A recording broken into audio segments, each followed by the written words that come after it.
I love what you talked about when you ran the marathon. You realized how much you were leaving on the table, because that is, I mean, I think the unfulfilled potential is the story of most people's lives.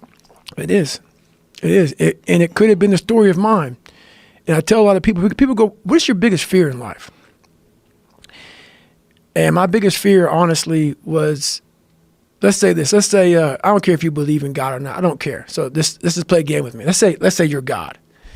And we have a big fucking long line of people. And I made it to heaven. I'm 75 years old. I'm 300 pounds. I made it to heaven. I worked for Ecolab my entire life, spraying for cockroaches. That's what I did.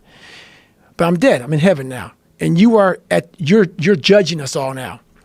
So we're in line. We're all sitting there in line. You have Adam Brown.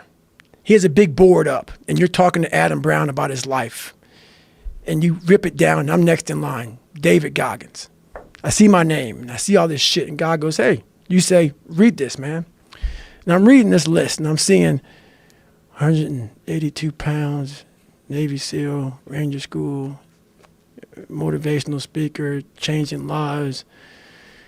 Okay, man, pull-up record, all this shit. And I'm like, that's not me, man. And God looks at me and says, that's who you were supposed to be.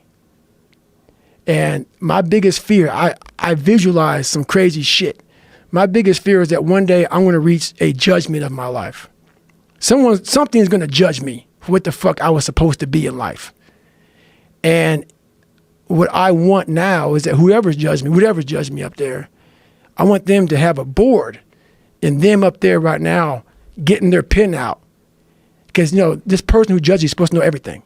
Supposed to know from the time you're dead to the time you're, time you're born, time you're dead. I want this person to be up there to be like this, up there writing more about me, saying, fuck, I know you could do that. I know you can do that. So I want to impress whatever the fuck is up there, whatever's going on in life. I want to go up there and not have anything left on the table. I want to drain my soul of every fucking bit of person I am. Now, how do you plan on doing that, going forward in the future? Do you have a plan? Yeah, so what I did, I believe in going back to scratch. So a lot of us, like right now, I've come a long way in my life. I've had to grow up a lot, accept a lot of the fucking things I've done in my life. I'd accept a lot. I took all this information, big database, took it all. So what got me to be where I'm at today is data.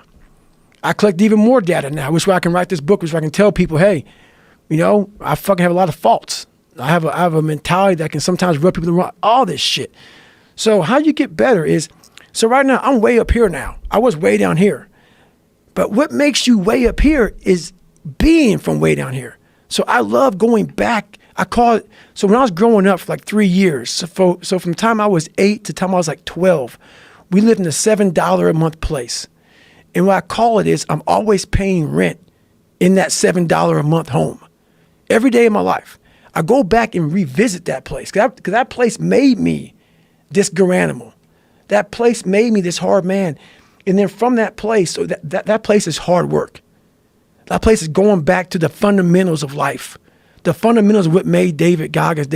Going back in there, going back to the library of David Goggins, studying even more than what I know, taking that out, going back to where I'm at now, and then moving forward.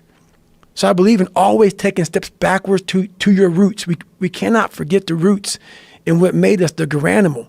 We can never become civilized. Isn't a animal that like little kids' clothes? It's little kids' clothes, but I love the word. I love his clothes or drinks.